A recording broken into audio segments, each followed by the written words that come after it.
Hi guys, welcome back to my channel. So today I wanted to share another recipe from my new cookbook for this delicious thing, my chocolate mousse recipe. I love this recipe for entertaining because you can make the whole thing the day before and all you have to do is serve it and give everybody a spoon. And if you don't already have my cookbook, I'll put a link in the description to purchase. Okay, let me show you how easy this one is. Now in the cookbook, I serve this recipe in a large glass compote, but really you can serve it in just about anything. And one of the ways I served it here for a dinner party we had a few weeks ago is in these little teacups. These were actually gifted to me by my parents when I was in LA last February. It's actually their wedding china. They were moving and I just couldn't see them part with it. I thought it was so beautiful, so I shipped it all the way back here to France.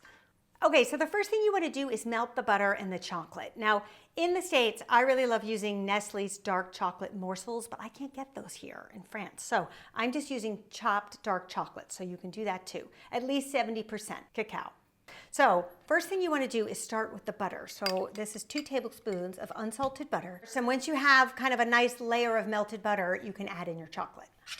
Because if you put your chocolate in first, it can have a tendency to scorch. You just want to keep the heat on medium-low. You don't want it too hot. And then go ahead with a whisk and just start to melt the chocolate with the butter. Then you can turn your cooktop off. And at this stage, while the chocolate is still warm, I like to add the sugar. We're using a 1/4 cup of white sugar. That way the heat from the chocolate will melt the sugar and prevent it from having kind of like a gritty taste.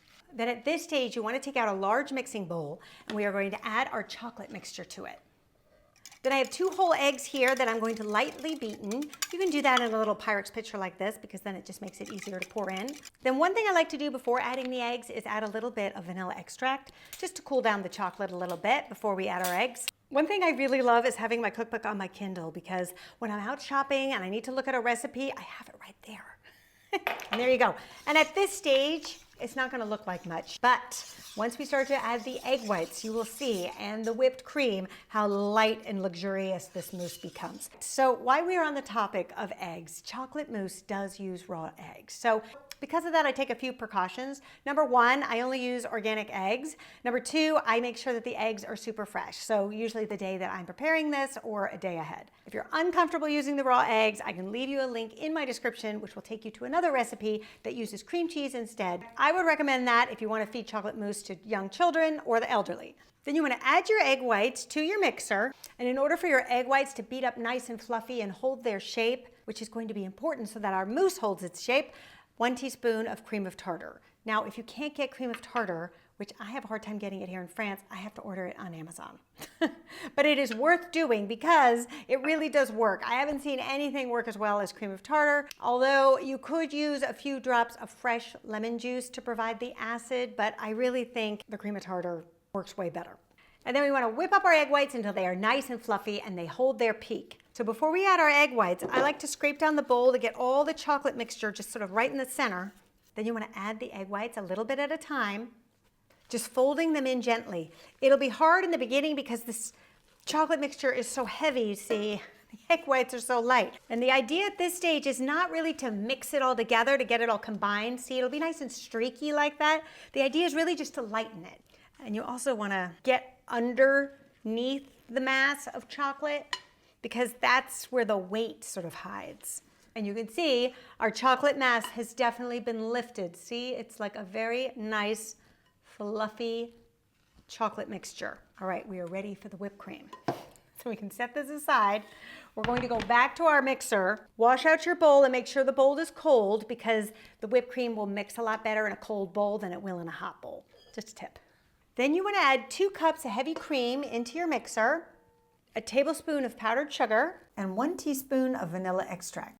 And then let this go until soft peaks form. It's a little bit softer than the egg whites.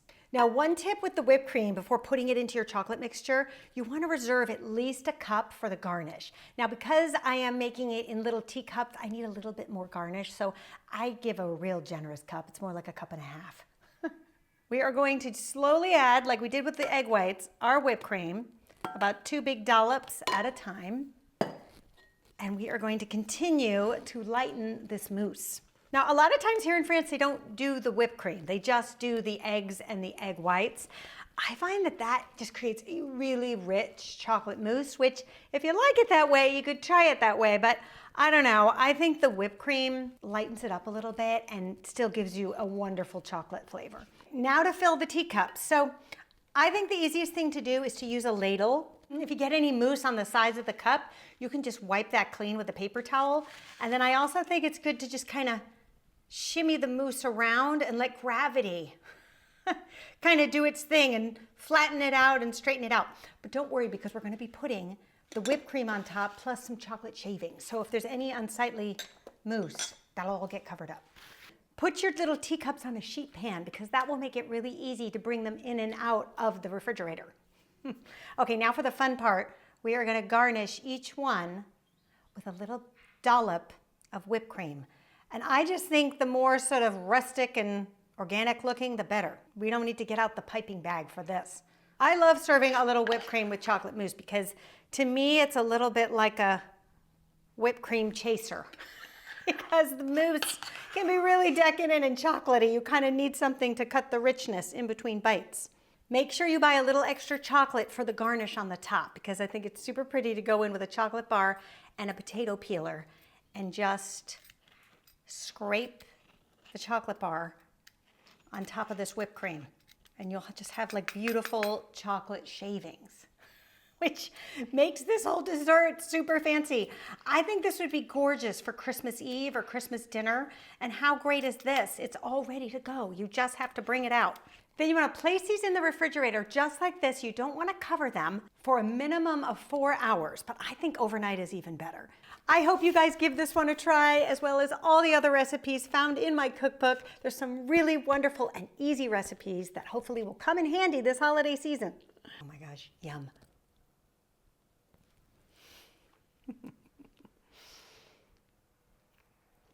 This is so delicious. You are going to love this. The combination of the whipped cream and the chocolate shavings, it's so good.